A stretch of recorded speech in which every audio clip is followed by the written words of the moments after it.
The debate में आपका स्वागत है। आज की हमारी बातचीत इस एक बुनियादी सवाल के इर्द गिर्द घूमेगी कि पैसे के मामले में कामयाबी आखिर मिलती कैसे है।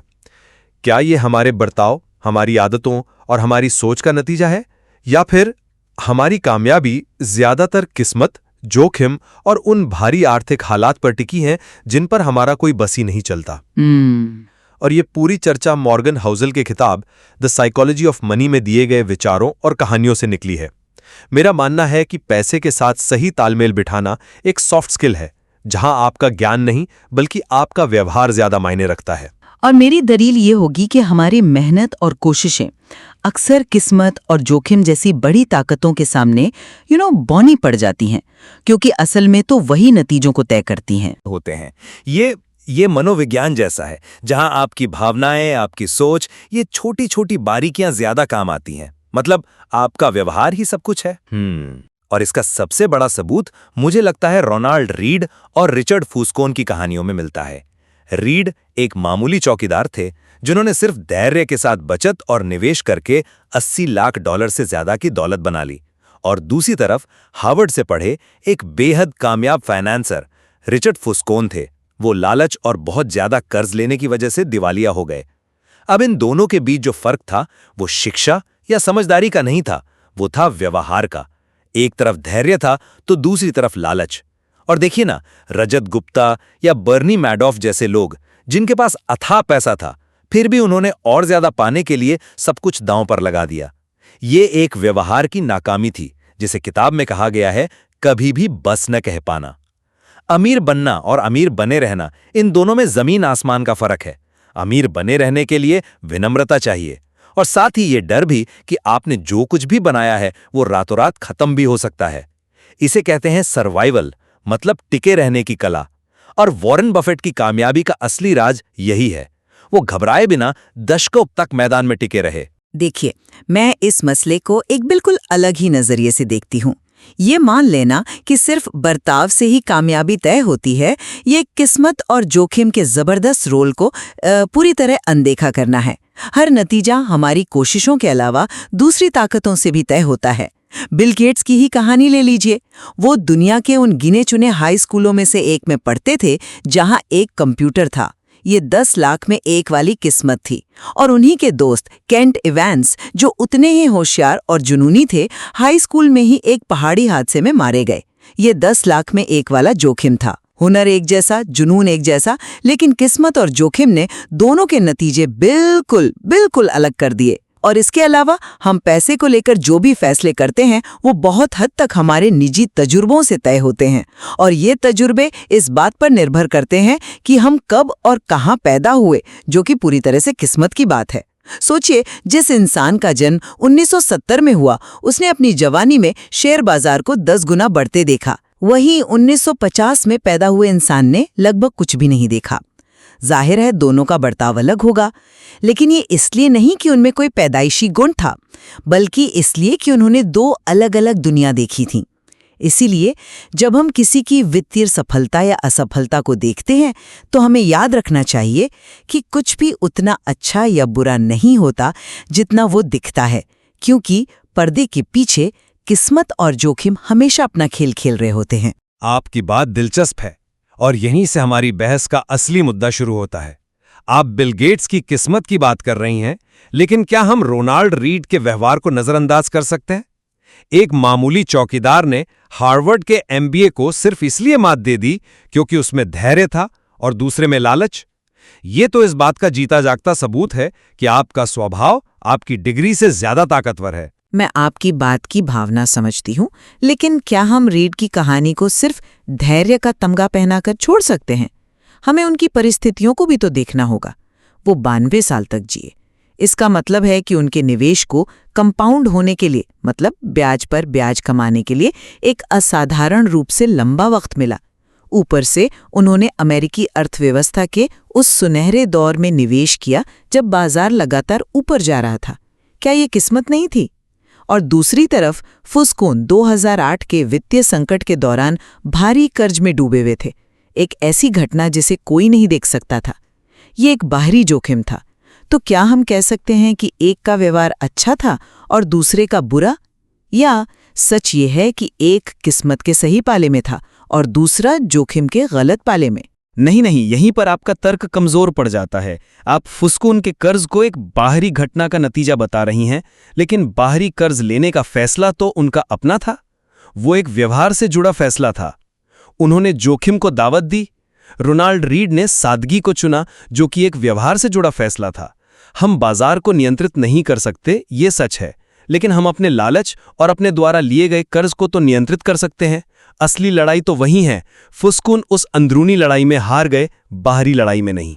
लेकिन अंदरूनी लड़ाई लड़ने की क्षमता भी तो बाहरी दुनिया से प्रभावित होती है।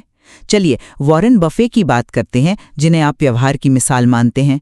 उनकी असली काबिलियत है लंबे समय तक टिके रहना। बिल्कुल। लेकिन क्या टिके रहने की ये क्षमता ही किस्मत का खेल नहीं है? वो अमेरिका में पैदा हुए, एक ऐसा देश जिसका शेयर बाजार दूसरे विश्व युद्ध के बाद तबाह नहीं हुआ, जैसा जर्मनी या जापान का हुआ।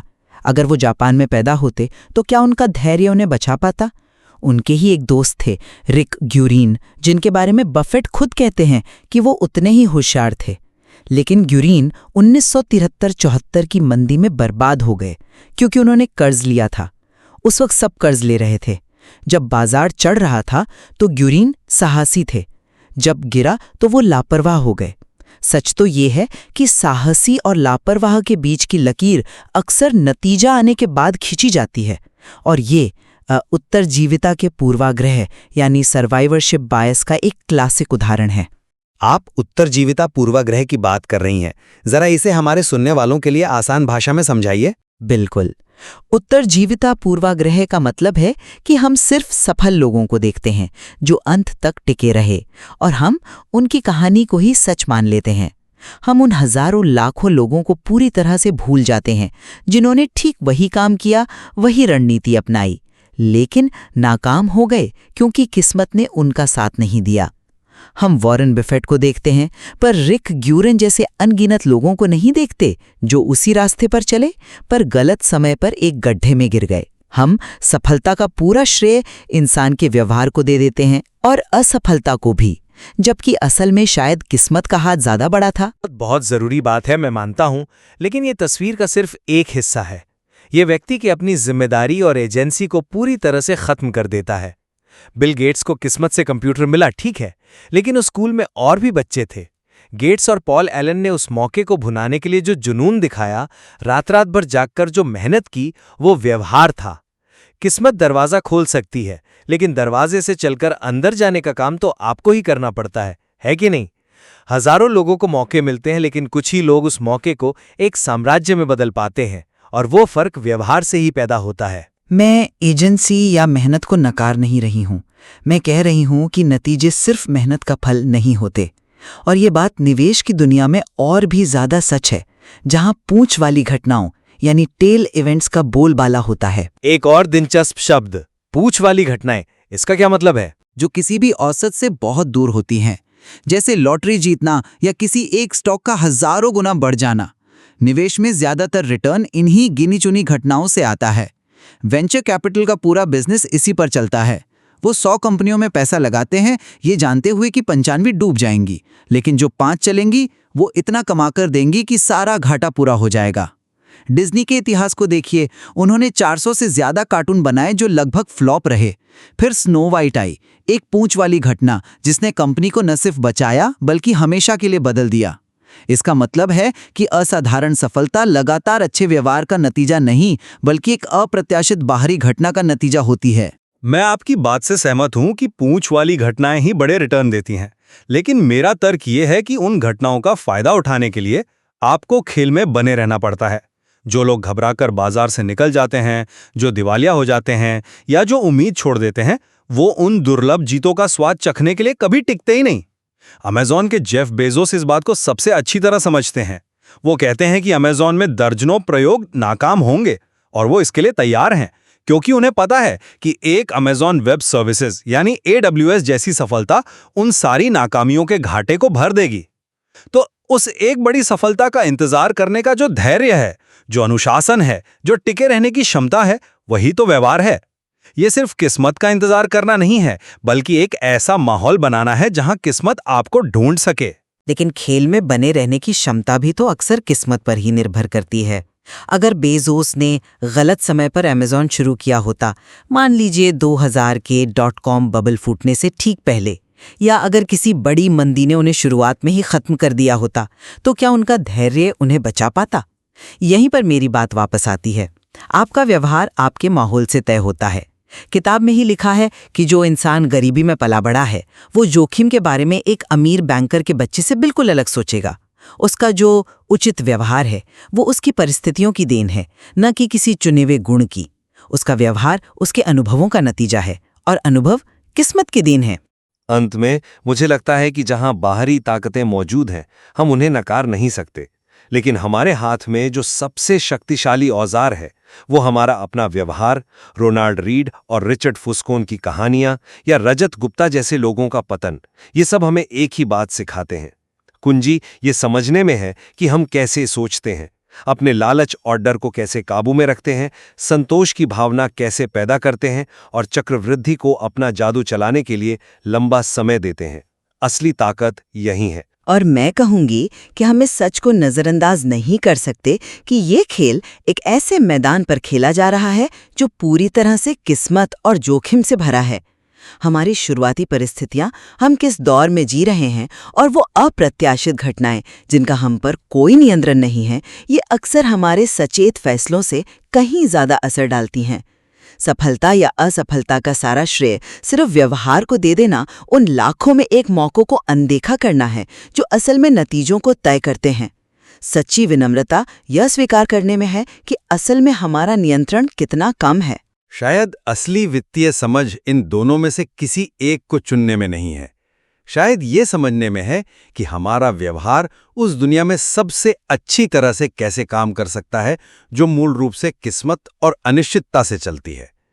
हमें अपने व्यवहार का इस्तेमाल जोखिम को कम करने और टिके रहने की संभावना को बढ़ाने के लिए करना चाहिए, ये जानते हुए कि अंतिम परिणाम हमारे हाथ में नहीं है। इन विचारों में निश्चित रूप से और भी बहुत कुछ है जिस पर सोचा जा सकता है।